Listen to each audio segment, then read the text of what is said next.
அஸ்ஸலாமு அலைக்கும். Hi all. இன்றைக்கி வந்து பார்த்திங்கன்னா ஜஸ்ட் இந்த ஹேண்ட் வாஷ் அண்ட் ஸ்க்ரப்பர் வச்சு நான் எப்படி என்னோடய கிச்சன் ஃபுல்லாக க்ளீன் பண்ணுன்றது தான் காமிக்க போகிறேன். நிஜமாலுமே ஒரு ஹேண்ட் வாஷ் மட்டும் போதுங்க, நல்லாவே க்ளீன் ஆகிடுது. இந்த டேப்பில் இருக்கிற உப்பு கரை இல்லை நம்ம கவுண்டர் டாப்பில் இருக்கிற எண்ணெய் கரை எல்லாமே வந்து சூப்பராக போயிடுது.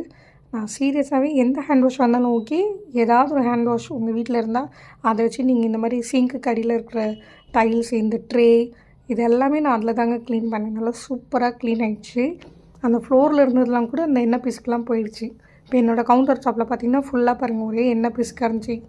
இது எல்லாமே பார்த்திங்கன்னா நான் அந்த ஹேண்ட் வாஷ் அண்ட் அந்த ஸ்க்ரப்பர் இந்த விண்டோ பாருங்கள் அப்படியே செம்மையாக க்ளீன் ஆகிடுச்சு பாருங்கள். ஸோ ஹேண்ட் வாஷ் வந்து ஒரு நல்ல கிச்சன் டிப்பு. இதை வந்து நீங்கள் யூஸ் பண்ணி சூப்பர் கிச்சனே க்ளீன் பண்ணிக்கலாம். இந்த ஸ்டாண்ட் பார்த்திங்கன்னா நான் வந்து ஃப்ளிப்கார்ட்டில் வாங்கியிருந்தேன். ரொம்பவே யூஸ்ஃபுல்லாக இருந்துச்சு. நல்ல ஒரு ஷெல்ஃப் மாதிரி நம்ம நிறைய திங்ஸ் வைக்கிறதுக்கு நல்லா யூஸ் ஆச்சு, கீழேயும் மேலேயும். இதான்